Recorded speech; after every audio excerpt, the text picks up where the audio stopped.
अब पवन सिंह का दूध के धोल बड़े ना कोई बोलता ही नहीं। वो तो हमेशा गरीबों के लिए दान करते। जो लोग ये कह रहे हैं कि अगर कोई मुद्दा ना मिले तो नचनिया बुचनिया खड़ा कर दिल गई हो। आपके पार्टी में जो वो प्रवचन करता है राम रहीम के चेला है आसाराम बाबू के सेवा करे छोड़ी कौन करिया आइल बा ए चाचा हो वोट मांगे बाबू केसरिया आइल बा ओ भैया हो लाल ये गो हाल पूछे आइल बावे हो जाऊ रे आशीष के भूखाइल बावे हो सेवा करे छोड़ी कौन करिया आइल बा सेवा करे छोड़ी कौन करिया आइल बा ए चाचा हो वोट मांगे बाबू केसरिया आइल बा ओ भैया हो वोट मांगे बाबू केसरिया आइल बा।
रौरा लोग के आँखी के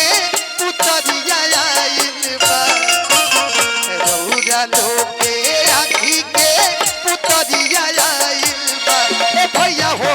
वोट मांगे बबुआ केसरिया आइल बा ए चाची हो वोट मांगे बबुआ केसरिया आइल बा। थोड़ा सा साइड हो जाइए भैया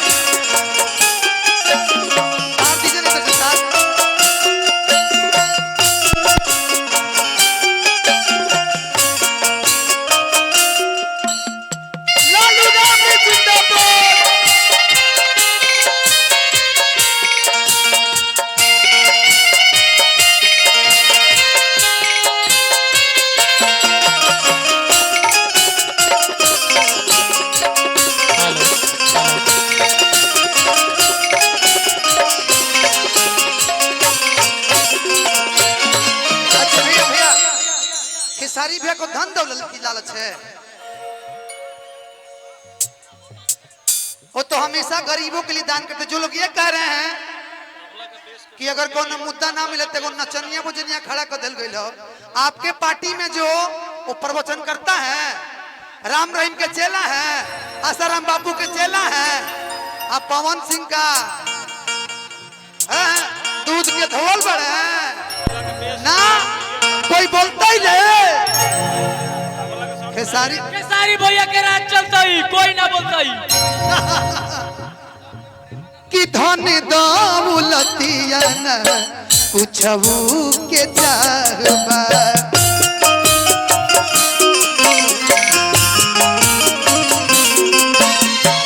धन दौलतिया न पूछबू के आसबा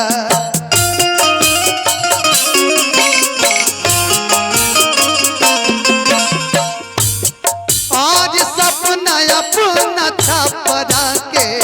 करके विकास बा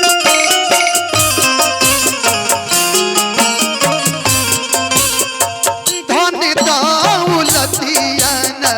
कुछ के आसबा छप आज सपना अपना छापरा के करके विकास बा रौरा सोझा करे हाथ जोड़िया आइल बा रौरा सोझा करे हाथ जोड़िया आइल बा भैया हो वोट मांगे बबुआ के सरिया आइल बा चाचा हो वोट मांगे बबुआ के सरिया आइल बा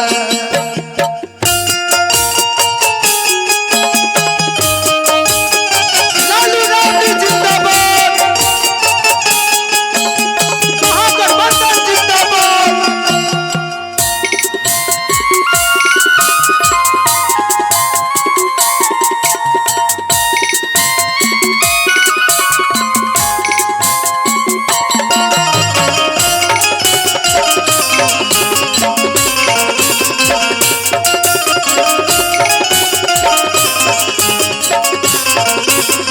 अरे लाल ये गोहाल पूछे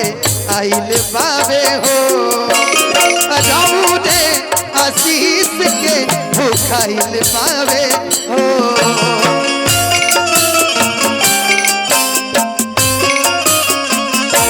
लाल ये गोहाल पूछे आइल बाबे हो राउडे